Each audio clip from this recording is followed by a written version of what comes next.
우리가 사는 세상은 굉장히 합리적이고 상식적인 곳입니다.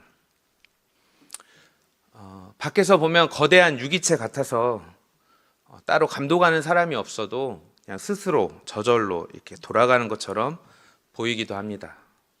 그러나 한편으로는 전혀 설명되지 않고 예측 불가능한 일들이 동시에 일어나는 곳이기도 합니다.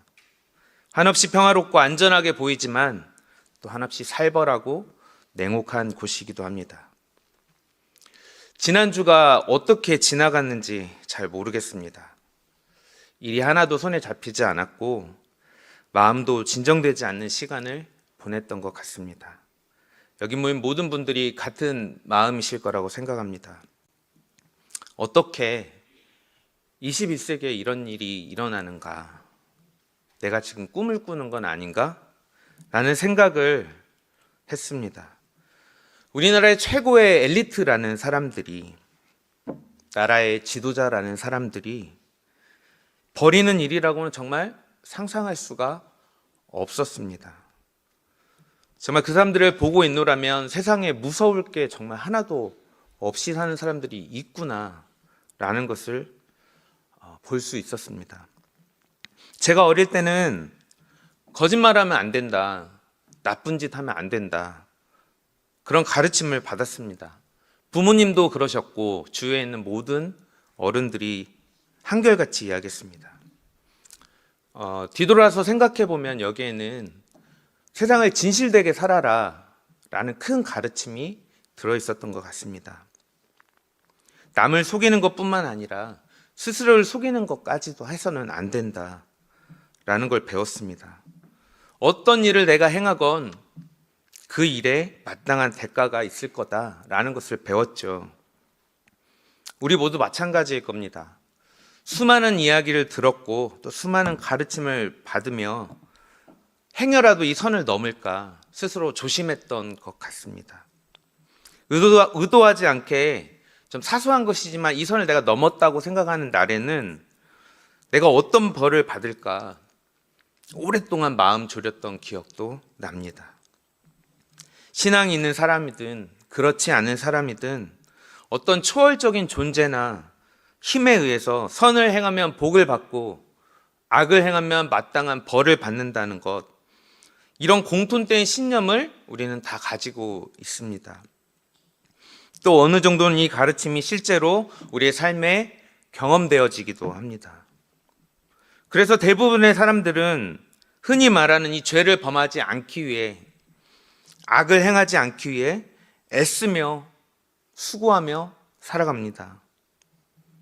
그러나 이번 사태를 통해서 그렇지 않은 사람도 있다는 것이 확인된 것 같아 마음이 아픕니다.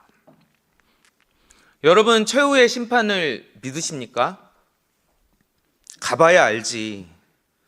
아직 오지 않은 미래라 내가 정확히 말할 수 없지 라고 하시는 분이 우리 안에 계실까요? 여러분, 성경은 이 최후의 심판에 대해 정확하게 이야기하고 증언하고 있습니다. 여러분, 노아의 방주를 아십니까? 바벨탑 사건을 기억하십니까? 또 소돔과 고모라도 여러분 기억하실 것입니다. 하나님은 이와 같이 역사를 통해서 이 죄를 짓는 개인이나 나라에게 심판을 행하셨습니다. 이것은 당시에 관영한 그 죄악을 심판하는 의미도 있었겠지만 마지막 날 최후의 심판이 있다는 것을 미리 보여주는 것이기도 합니다. 그럼에도 심판이 없는 것처럼 살아가는 사람들이 우리가 사는 세상에는 너무나 많습니다. 악인이 득세하고 죄를 지은 사람이 더 잘 나가고 승승장구하는 것처럼 보입니다. 마치 하나님께서 이 불의를 바라보시며 모른 채 하시는 것 같을 때가 너무나 많습니다. 이러한 생각을 더 계속 곱씹다 보면 대체 하나님이 계시는가? 라는 질문에까지 이르게 되는 것 같습니다. 그러나 하나님은 분명히 살아계십니다. 하나님은 그분의 정의와 공의를 따라 반드시 심판하시는 분이신 줄 믿습니다. 우리가 지금은 모든 것을 이해할 수 없지만 하나님은 그분의 주권으로 온 우주와 세상을 지금 이 순간에도 다스리시는 분이십니다. 부활하신 예수 그리스도께서 하나님 우편으로 승천하시며 반드시 내가 다시 오겠다라고 약속하셨습니다. 그리고 역사의 마지막 날 반드시 최후의 심판이 있을 것이라고도 약속하셨습니다. 다니엘서는 포로된 이스라엘 백성들을 위하여 쓰여진 책입니다. 이스라엘 백성은 언제나 그 믿음을 시험당하고 하나님을 배신할 수밖에 없는 상황에 놓여 있습니다. 눈에 보이는 것은 하나님이 아니라 바벨론의 우상들이고 절대적인 힘과 능력을 가진 강력한 왕이었습니다. 이를 거역하고 부정하였다가는 살아남기 힘든 상황입니다. 오늘날의 상황도 별반 다르지 않다라고 생각됩니다. 세상의 권세가 날로 득세하는 것 같습니다. 정의와 공의는 모두 무너진 것 같고 힘 있는 자의 편에 줄을 대고 그들의 비위를 맞춰야만 살아남을 것 같은 세상입니다. 모두가 그렇게 사는 것이 현명하다, 지혜롭다라고 이야기하는 세상입니다. 이럴 때 하나님의 말씀대로 사는 것이 가능하긴 한 것인지 절망에 빠질 때가 너무나 많습니다. 이러한 때에 우리 예수 그리스도를 믿는 사람들은 어떻게 살아야 할까요? 이럴 때 우리 교회는 어떤 반응을 보이며 살아야 하는 것일까요? 오늘 하나님께서 말씀을 통하여 우리에게 그 방법들을 말씀하여 주실 것을 기대합니다. 우리가 그 말씀대로 또 순종하며 나아가는 저와 여러분 되기를 간절히 부탁드립니다. 4장까지는 느부갓네살 왕의 이야기였다면 5장부터는 갑자기 벨사살 왕으로 그 시대가 갑자기 전환되는 것을 우리가 볼 수 있습니다. 다니엘 말씀에는 벨사살이 느부갓네살의 아들이다 라고 등장하지만 역사적인 사실은 조금 다릅니다. 바벨론 역사에 의하면 느부갓네살 왕 다음으로 두세 명의 왕이 더 있었던 것 같습니다. 바벨론의 마지막 왕은 나보니두스라는 왕인데 이 나보니두스의 왕의 아들이 벨사살입니다. 나보니두스는 왕이 되어서 정복전쟁을 떠났는데 정복전쟁을 이렇게 원정을 떠나면서 바벨론을 그 아들인 벨사살에게 다스릴 수 있도록 그 권한을 위임하고 떠났던 것이죠. 1절에 보면 벨사살은 1000명의 귀족을 불러서 성대한 연회를 베풉니다. 고대의 연회는 단순한 축제나 행사가 아니었습니다. 이는 왕의 힘과 능력을 과시하는 자리였습니다.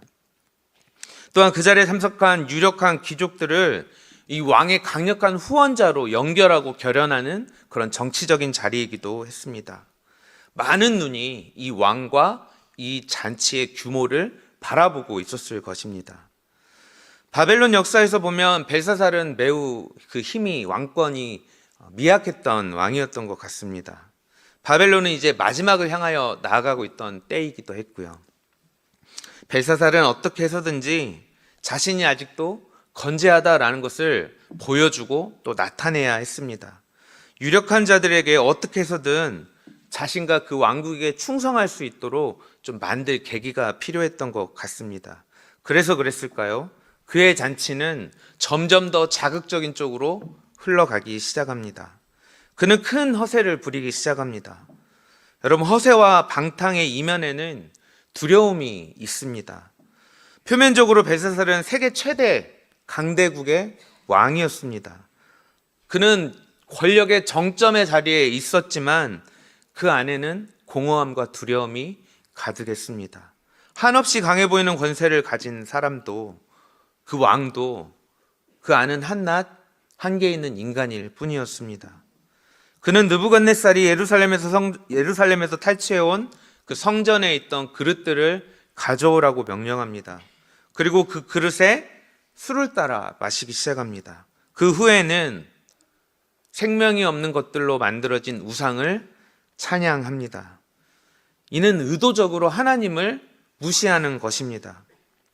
느부갓네살은 이 성전의 기명을 탈취해서 바벨론으로 가져온 사람이었지만 그는 통치하는 그 기간 동안에 하나님의 살아계심과 그 역사하심을 경험하였던 사람입니다. 그는 훗날 하나님을 인정하게 되고 하나님을 두려워하며 살았습니다. 그는 성전에서 가져온 기명을 절대 함부로 사용하지 않았습니다. 왕국의 그 보물을 넣어두는 창고에 그저 보관하였을 뿐입니다. 하나님에 대한 최소한의 예의는 지켰던 셈이죠. 그러나 벨사살은 지금 하나님을 우습게 여기고 있습니다. 하나님을 의도적으로 조롱하고 우스갯거리로 전락시키고 있는 것입니다. 그는 이렇게 하여서 내가 얼마나 강한가, 내가 얼마나 담대한가를 과시하고 싶었던 것 같습니다. 그러나 하나님은 당신의 이름이 망령되이 일컬어지는 것을 그저 바라만 보고 계시는 분이 아니십니다. 이때 갑자기 손가락들이 나타나 그 연애하는 왕궁의 벽에 글씨를 쓰기 시작합니다. 왕은 벽에 글씨를 쓴 손가락을 보았을 것입니다. 그는 이전까지 보이지 않는 하나님을 인정하지 않고 우습게 여겼습니다. 그 대신 생명 없는 우상을 신으로 여기고 찬양하였지요. 그때 갑자기 그에게 정말 초현실적인 사건이 벌어진 것입니다. 손가락이 나타나 벽에 글씨를 쓰기 시작했습니다. 벨사살은 단번에 깨달았을 것입니다. 자신이 그토록 부정하고 무시했고 조롱했던 그 하나님이 지금 이 자리에 임하신 것이라는 것을요. 당시 세계 최강 제국의 통치자는 갑자기 나타난 이런 사건에 마음이 녹기 시작합니다. 두려워 떨며 무너져 내렸습니다. 우리 6절 말씀 함께 읽도록 하겠습니다. 이에 왕의 즐기던 얼굴빛이 변하고 그 생각이 만민하여 넓적다리 마디가 녹는 듯하고 그의 무릎이 서로 부딪힌지라. 아멘. 사랑하는 성도님들, 하나님은 살아계십니다. 하나님은 그 위대하신 능력으로 이 세상을 창조하셨고 여전히 그분의 뜻과 계획대로 운행하고 다스리는 줄 믿습니다. 여러분, 초대교회로부터 쭉 계속해서 하나님의 역사가 흘러갑니다. 중세시대에는 하나님이 중심이 된 시대였습니다. 그러나 18세기에 이르러 계몽주의 시대에 접어들면서 사람들은 하나님과 성경, 신앙에 대해서 의문을 품기 시작했습니다. 과학과 기술이 발전하면서 모든 것을 인간의 능력으로 설명할 수 있는 시대가 온 것 같았습니다. 사람들은 합리적인 것, 이성적인 것을 신앙보다 우선하기 시작했습니다. 사람의 머리로 이해되고 설명되는 것만을 진리로 여기기 시작한 것이죠. 그래서 사람들은 생각했습니다. 이렇게 계속 과학과 기술이 발전하다 보면 금방 우리는 유토피아를 맞이하게 되겠구나 기대했죠. 그러나 그 결과는 어땠을까요? 과학과 기술은 사람을 이롭게 하는 것보다는 사람의 생명과 그 재산을 빼앗고 세상을 파괴하는 기술로 다시 인간에게 돌아왔습니다. 인간의 힘의 결과는 전쟁과 비극적인 죽음이었습니다. 합리와 이성으로는 도저히 설명할 수 없는 흉악한 죄악을 인간 스스로 행하는 것을 그저 지켜볼 수밖에 없었던 것이죠. 도저히 설명할 수 없는 일들이 지금 이 순간에도 버젓이 일어나고 있는 현실 속에서 누가 여전히 이성적이고 합리적인 것이 진리다라고 이야기할 수 있겠습니까? 그러나 우리 하나님은 여전히 살아계십니다. 오늘도 놀라운 섭리와 신비로 우리 인간 역사에 침투하시고 개입하십니다. 살아계신 하나님께서 인간의 역사에 그 신비한 힘으로 침투하실 때에 우리의 이성과 상식은 그저 정말 작은 것, 미미한 것에 지나지 않는구나 라는 것을 깨달을 수밖에 없게 됩니다. 사람의 이성과 상식을 뛰어넘는 존재와 그 세계가 있다는 것을 우리는 기억하며 살아야 할 것입니다. 이야기는 앞선 느부갓네살의 꿈 이야기와 같은 형태로 흘러갑니다. 왕은 연회를 중단하고 벽에 써진 글씨의 의미를 해석하는 데 애씁니다. 바벨론에 있는 모든 지혜자들을 불러다가 그 글씨의 의미를 해석하라고 명령합니다. 이 글씨의 뜻을 밝히는 자에게는 큰 상을 주겠다고 약속까지 하였습니다. 그러나 세상에서 지혜자라고 불리우는 그 모든 사람들은 언제나 그랬듯이 글씨의 뜻을 해석하지도 못하고 그 글씨를 읽을 수조차 없었습니다.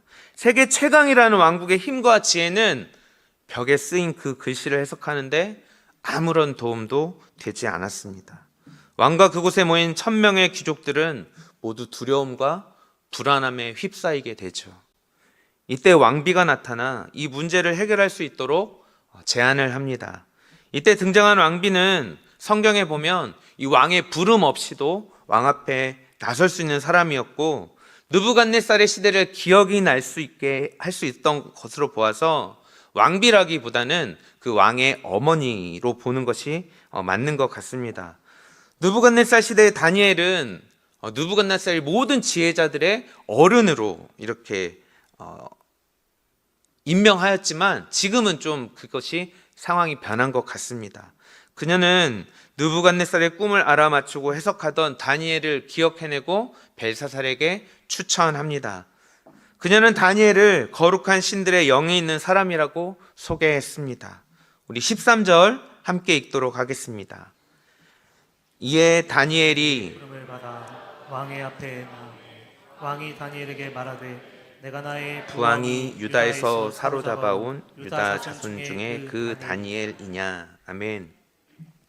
왕이 다니엘에게 하는 말입니다. 근데 우리가 여기서 주목해야 할 것은 내가 나의 부왕이 유다에서 사로잡아온 유다 자손 중에 그 다니엘이냐라고 묻는 것입니다. 하나님의 살아계심을 보고 두려워 떨던 벨사살은 아직도 그 마음을 겸손하게 하지 못했습니다. 여전히 다니엘을, 여전히 그 이스라엘 백성을, 여전히 살아계신 하나님을 낮추어 보고 있습니다. 11절에서 왕비는 분명 다니엘을 소개할 때 느부갓네살이 그를 지혜자들의 어른을 삼았다라고 분명히 언급을 하였습니다. 그렇지만 벨사살은 여전히 다니엘을 이스라엘 성전에서 가져온 그 그릇처럼 하찮은 것으로 여겼습니다. 벨사살은 다니엘에게 너가 글씨의 의미를 해석해주고 이 뜻을 알려준다면 자주색 옷과 금목걸이를 주고 또 너를 나라의 3번째 권위자로 높여주겠다라고 제안합니다. 다니엘은 벨사살의 보상을 단칼에 거절합니다. 그는 2장에서 느부갓네살의 꿈을 해석할 때와 마찬가지로 아무런 조건 없이 그를 해석합니다. 벨사살은 다니엘에게 그저 보상을 해주면 그가 그 대가로 글씨를 해석해 줄 것이라고 기대했겠지만 다니엘은 보상에 전혀 관심이 없었습니다. 오직 왕을 위하여 내가 그 글을 해석하겠다라고 이야기합니다. 다니엘은 느부갓네살 때나 지금이나 언제나 같은 마음이었습니다. 하나님의 말씀을 왕에게 전하는 것이 자신의 사명으로 여겼던 것이죠. 사랑하는 성도님들, 우린 다니엘의 모습을 좀 주목해서 보았으면 좋겠습니다. 이 혼란과 공포가 지배하는 이 시대에 예수님을 따르는 자들이 어떤 마음을 품고 살아야 하는지를 이 다니엘을 통해 우리는 알 수 있습니다. 여러분, 하나님께서 우리에게 맡겨주신 이 삶의 자리와 역할은 하나님이 우리 각자에게 맡겨주신 소중한 사명입니다. 이것을 통하여 나의 개인적인 유익과 욕심을 채우고 그것으로부터 기대되는 어떤 대가를 얻기 위해 우리를 그곳에 두신 것이 아니란 말입니다. 우리는 각자의 자리에서 항상 하나님의 뜻대로 행하여야 합니다. 하나님의 뜻이 무엇입니까? 우리는 항상 하나님의 그 정의와 공의, 진실함으로 우리의 역할을 감당해내야 되는 줄 믿습니다. 이것이 하나님께서 우리에게 바라는 것입니다. 만약 지난주에 예수를 믿는 사람들이 각자의 자리에서 이 하나님의 뜻대로 행하였다면 어쩌면 지난주와 같은 비극은 일어나지 않았을 수도 있을 것 같습니다.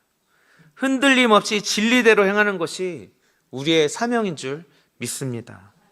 우리가 세상 권세에 따르지 않고 진실하게 행한다면 어쩌면 우리는 곤란을 겪게 될지도 모르겠습니다. 무시당하고 조롱당하겠지요. 때론 하나님의 뜻을 저버리라고 끈질기게 우리를 유혹할 수도 있겠습니다. 그러나 우리는 하나님의 말씀을 기억해야 할 것입니다. 오늘 다니엘처럼 이 모든 것에 당당히 맞서시기를 간절히 부탁드립니다. 잠잠하고 고요하게 언제나 같은 모습으로 성실하게 행해야 할 줄 믿습니다. 하나님은 이런 하나님의 백성들을 통하여서 이 어두운 세상 속에 빛을 비추어 주실 것입니다. 세상의 권세가 온 세상을 뒤덮은 것 같은 이때에도 하나님은 진리의 빛을 우리를 통하여 이어 나갈 것입니다. 사랑하는 성도님들, 우리 힘을 내십시다. 뒤로 물러서지 마십시다.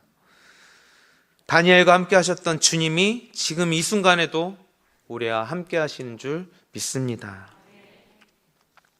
이어서 다니엘은 18절부터 21절까지를 통하여서 느부갓네살의 이야기를 이 벨사살에게 다시 들려줍니다. 하나님께서 느부갓네살에게 권세와 위엄, 영광을 주었지만 그는 교만으로 인하여 하나님의 심판을 맞이하게 됩니다. 그리고 그 혹독한 심판을 견뎌내죠.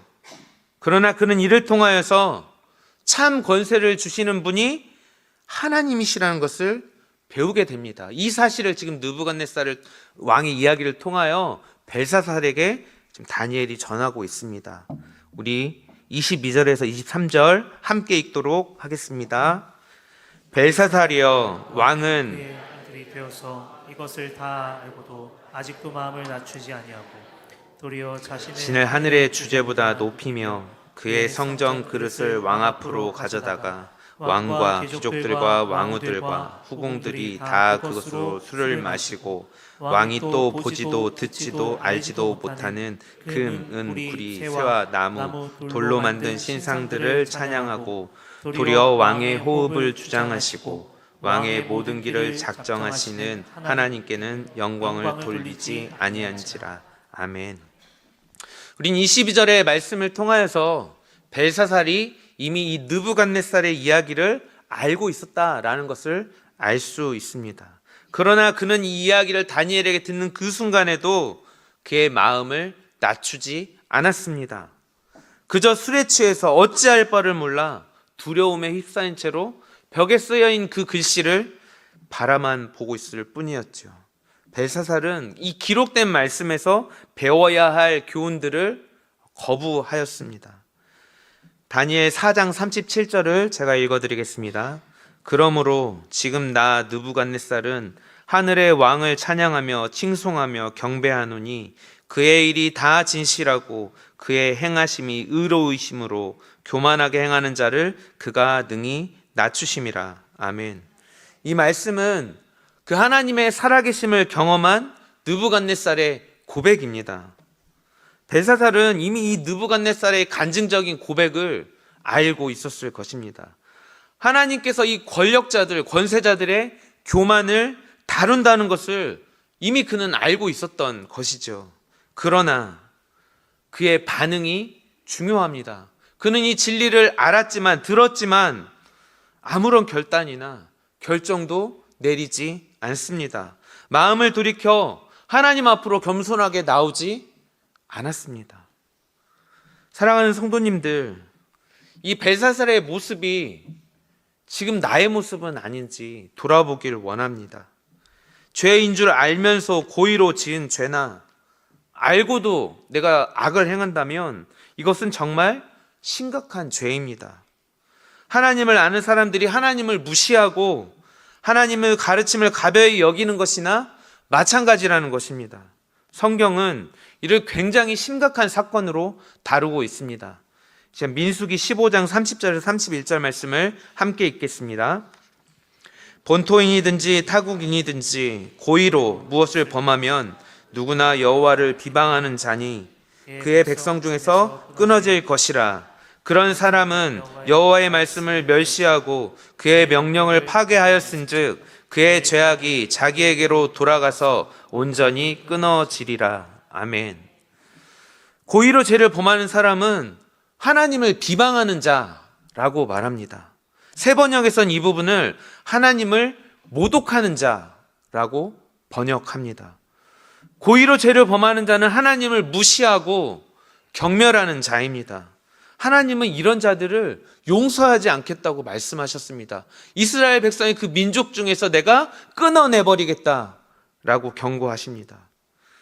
악인 줄 알면서 이 악을 허용하고 죄인 줄 알면서 이 죄를 계속해서 짓는 행위는 우리의 마음을 완악하게 하는 것입니다. 마음이 완악해지면 어떻게 되는 줄 아십니까? 악을 악으로 인식하지 못하고 죄를 죄로 여기지 못하게 됩니다.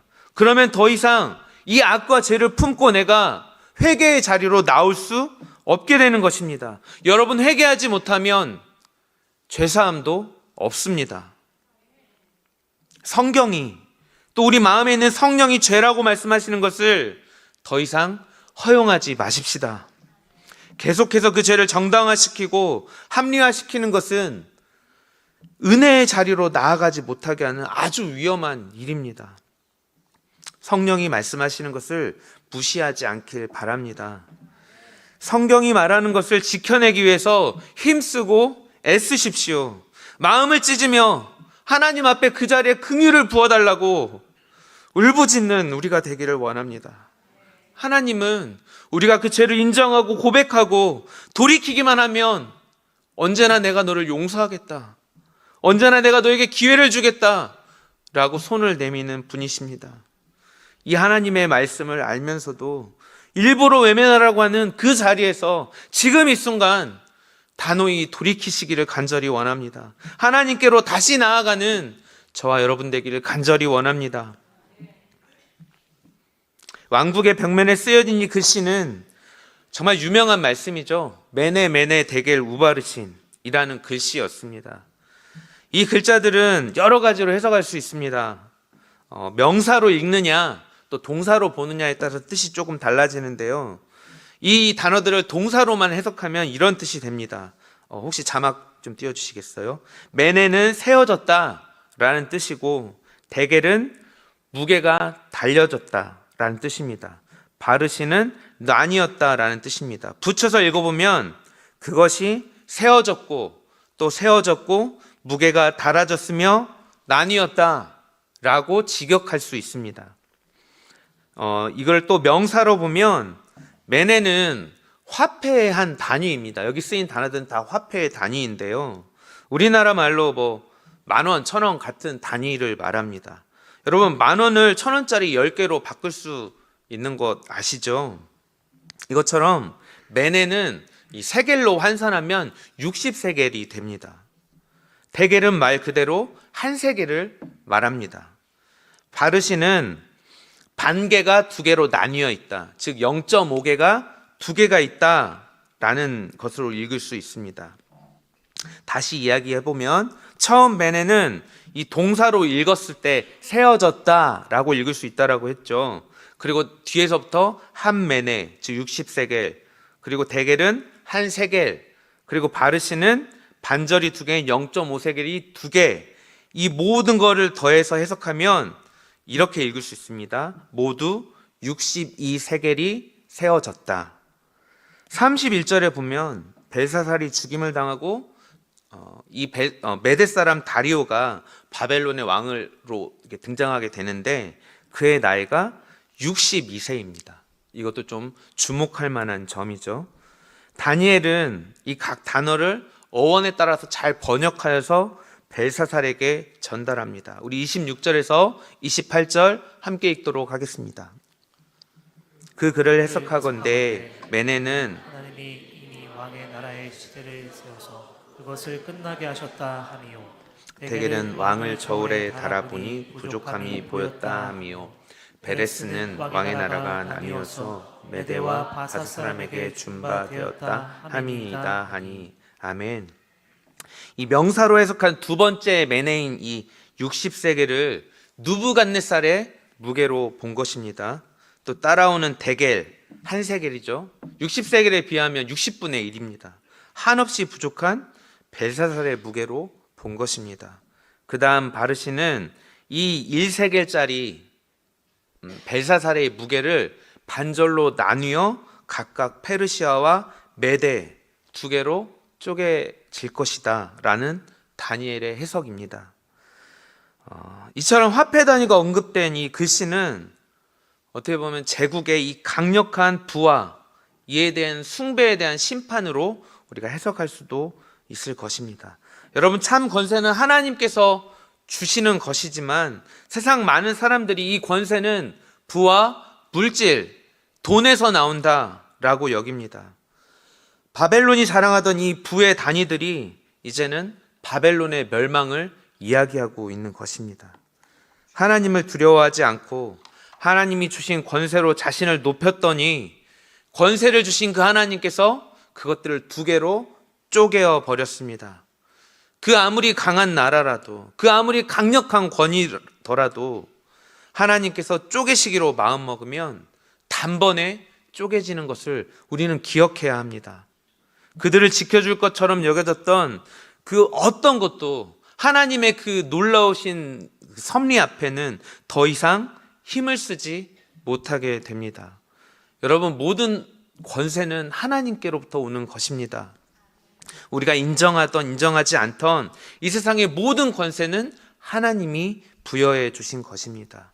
권세를 지금 갖고 있는 자들, 그 자들이 모든 권세를 주신 하나님을 인정하지 않고 두려워하지 않고 가볍게 보고 우습게 여긴다면 그 권세는 반드시 하나님의 심판을 받게 됩니다. 그들이 가진 부와 권력으로 할 수 있는 것이 고작 무엇입니까? 29절을 보면 벨사살은 다니엘에게 약속했던 그 보상을 해줍니다. 자주색 옷과 금사슬을 목에 걸어주죠. 또 나라의 세 번째 자리도 내어줍니다. 이것이 그 권위가 할 수 있는 것의 전부입니다. 세상과 역사를 운영하고 다스리는 분은 오직 하나님 한 분이십니다. 강대국의 왕일지라도, 그 아무리 큰 권세를 가진 사람일지라도 나라의 운명을 결정할 수는 없습니다. 권세를 지닌 자들이 해야 할 일은 권세를 휘두르고 누군가에게 이렇게 보상을 주고 하는 이런 일들이 아닙니다. 그들이 해야 하는 것은 겸손하게 자기에게 권세를 위임하신 그 하나님의 뜻과 계획을 알아서 그것들을 행하는 것입니다. 여러분, 하나님의 뜻이 무엇입니까? 공의와 정의를 이 나라 가운데 행하는 것입니다. 가난한 자들을 긍휼히 여기는 것입니다. 고통 가운데 어려움 당하거나 억울함을 당하는 사람들의 그 억울함을 풀어주는 것이 이 권세 있는 자들이 해야 할 일일 줄 믿습니다. 하나님은 오늘 말씀을 통하여서 하나님의 뜻을 행하지 않고 자신의 욕심을 채우는데 이 권세를 행하고 공의와 정의를 행하지 않는 이 권력자들에 대하여서 반드시 심판하신다는 경고의 말씀을 주고 계십니다. 이는 비단 세상 권세만을 이야기하는 것은 아닐 것입니다. 하나님께서 이 땅의 교회에게, 우리 그리스도인들에게 부여해 주신 권세가 있습니다. 우리 또한 겸손하게 스스로를 낮추지 않고 우리를 향하신 하나님의 뜻과 계획대로 행하지 않는다면 말씀에 신실하신 하나님께서는 우리에게도 그 심판을 거두지 않으실 것입니다. 사랑하는 성도님들, 하나님의 심판을 기억하며 살아가는 우리가 되기를 원합니다. 하나님을 두려워하는 우리가 되기를 원합니다. 지금 눈에 보이는 이 권세를 두려워하고 의식하며 살지 않기를 원합니다. 하나님은 시간의 주관자이십니다.